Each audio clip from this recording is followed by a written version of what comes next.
Hi, so welcome to Mexican Mountain here in the middle of San Rafael Swell. You're probably wondering, what am I doing sitting out here around silver goblets and picnic tables? One of our current tours is for guests who are flying through the Mighty Five National Park area, and they'll land somewhere behind me, hopefully far enough away not to mess up the picnic table. And then they'll have lunch here. Our guide today is Lee Jeffs and his son and his grandson, and a friend of ours from Price, Ted, the country cowboy guitar player.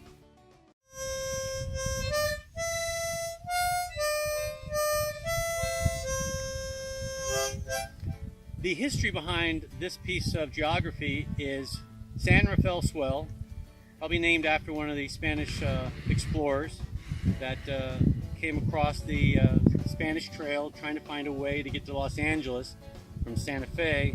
Of course, they ran into the Colorado River and the Grand Canyon, pretty significant obstacles. When they found a way to cross, they came up with this part of the country and then headed west to LA. Also, just around the corner in Mexican Bend is an area where Butch Cassidy met up with some other cowboys, and they traded horses. After Butch Cassidy held up the famous 1897 heist outside of Price, they rode down to this area and they traded out horses for a new supply of fresh horses so they can continue their getaway down south into the Robbers Roost area. Now, there's a little bit of history behind Mexican Bend from a historical standpoint, cowboys and Indians. Off to my left, there's a panel of pictographs that were etched in stone from probably Fremont or Anasazi Indians thousands of years ago. They're still there, so our guests will go take a look.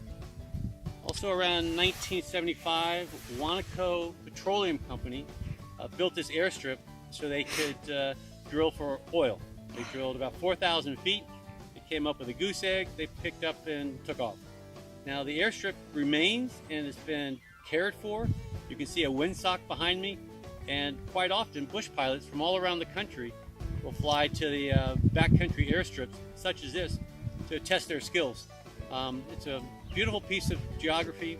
Very few people make it out here. It's one of the locals' last resort before it gets invaded with tourists coming from all over the world to see the national parks. So we're going to wait here for a few more minutes, and we look forward to welcoming our guests once they land. Thank you.